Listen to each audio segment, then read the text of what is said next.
we are discussing the chapter lines and angles of class 9. तो class 9 का आज हम जो चैप्टर डिस्कस करने वाले हैं वो है लाइंस एंड एंगल्स। जैसा कि आपको नाम से ही क्लियर हो रहा है कि लाइंस और एंगल्स की हम बातें कर रहे हैं ना, तो लाइंस मतलब बोर्ड पर मैंने एक लाइन जो है ड्रॉ कर आपको बताइए। अगर मैं इस लाइन को बढ़ाना चाहूँ तो ये लाइन जो है वो इन्फिनिटी तक जा सकती है, मतलब इस लाइन का कोई एंड पॉइंट नहीं है। लेकिन मैंने कहा कि मेरा बोर्ड तो बस जितना है मुझे उतनी ही लाइन चाहिए, तो मैं क्या करूँगी, इस लाइन का एक पार्ट कर दूँगी। तो मैंने जैसे इस लाइन का एक पार्ट करा और मुझे दो एंड पॉइंट मैंने इसके जो है मैंने दो एंड पॉइंट इसके ड्रॉ कर दिए। तो आपको जो ये दो एंड पॉइंट दिख रहे हैं ना, इससे हमें पता चला कि हम पूरी लाइन की बात नहीं कर रहे हैं, हम लाइन के एक पार्ट की बात कर रहे हैं। और वो जो पार्ट है वो क्या हो गया, लाइन का सेगमेंट हो गया, लाइन का सेगमेंट यानी लाइन सेगमेंट हो गया। ऐसे ही जब हम बात करते हैं ये जो है हमारे एंड पॉइंट से, अगर मैंने बात करी कि एक एंड पॉइंट से लाइन स्टार्ट हो रही है लेकिन खत्म नहीं हो रही, इन्फिनिटी तक जा रही है। जिस लाइन का एक एंड पॉइंट होता है जो इन्फिनिटी तक जाता है, जिसे हम क्या कहते हैं, रे कहते हैं। और अगर हम बात करते हैं कि पूरी लाइन में दो एंड पॉइंट्स होते हैं तो उसे हम क्या कहते हैं, लाइन सेगमेंट कहते हैं।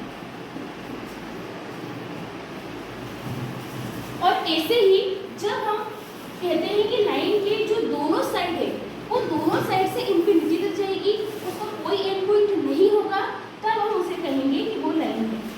और जो ये डॉट आपको नजर आ रहा है ये पॉइंट है।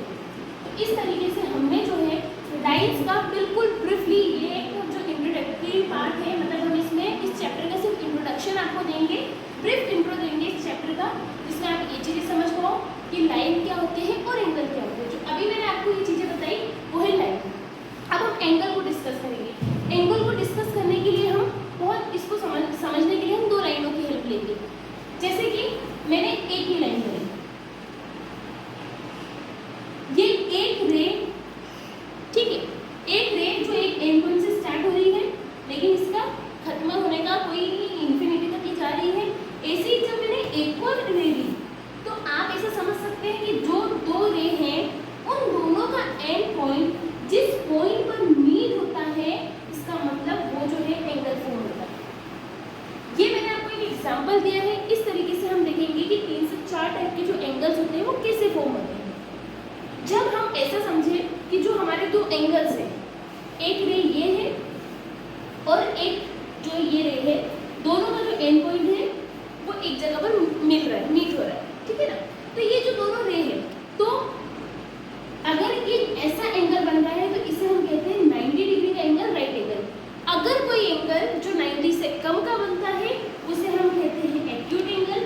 अब वो कुछ भी हो सकता है कि वो 89 डिग्री भी हो, मतलब 0 से लेकर 89 डिग्री तक के जितने भी एंगल है वो सारे एक्यूट एंगल होंगे। एग्जैक्ट जो 90 डिग्री का एंगल होगा उसे हम कहेंगे राइट एंगल। और ऐसे ही अगर वो 90 से ज़्यादा के एंगल है तो उसे हम कहते हैं ऑब्ट्यूज एंगल। मतलब 90 से ज़्यादा मतलब 91 डिग्री भी अगर एंगल है, 91 से लेकर 180 तक के जो एंगल्स हैं वो सारे जो रहेंगे वो ऑब्ट्यूज एंगल रहेंगे। ऐसे ही अगर ये जो एंगल है, आप समझिए कि ये जो है एक्यूट, ऑब्ट्यूज और ऐसे मूव करते करते अगर ये नीचे तक जा रहा है तो उसे हम कहेंगे रिफ्लेक्स एंगल। और ऐसे करते करते ये पूरा एंगल का जो कंप्लीट रिवोल्यूशन कर लेता है, इसे हम कंप्लीट रिवोल्यूशन कहते हैं, जो बन जाता है 360 डिग्री का एंगल। तो इस तरीके से आज हमने इस इंट्रोडक्शन वाले पार्ट में लाइन्स को समझा, एंगल्स के कुछ टाइप को समझा।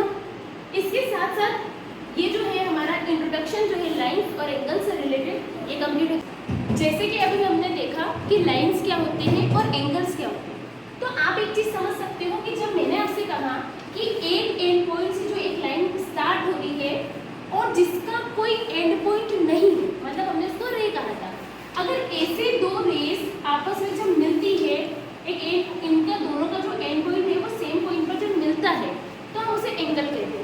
लेकिन अगर वो एंगल, अभी मैंने सिर्फ एक एंगल की बात करी कि एंगल बनने का तरीका कैसा होता है।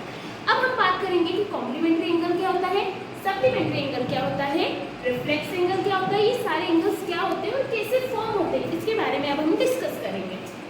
सबसे पहले मैं कॉम्प्लीमेंट्री एंगल की बात करूँ तो जहाँ जब मैं कॉम्प्लीमेंट्री एंगल की बात करूँ तो कॉम्प्लीमेंट्री एंगल का मतलब ये होता है कि एंगल्स के वो दो पेयर जिसका सम जो होता है वो 90 के इक्वल होता है। लाइक जैसे मैं आपके लिए एक एग्जांपल ले सकते हैं, एक हमने ले लिया 60 डिग्री का एंगल और एक हमने ले लिया 30 डिग्री का एंगल। अगर इन दोनों का एंगल, दोनों का जो सम है, दोनों एंगल्स का जो सम है वो 90 के इक्वल है, दैट मीन कि ये जो एंगल है वो कॉम्प्लीमेंट्री एंगल है। इसको एक तरीके से और हम समझ सकते हैं, जैसे कि 90 डिग्री के एंगल में मान लेते हैं कि ये 30 का है और ये 60 का है।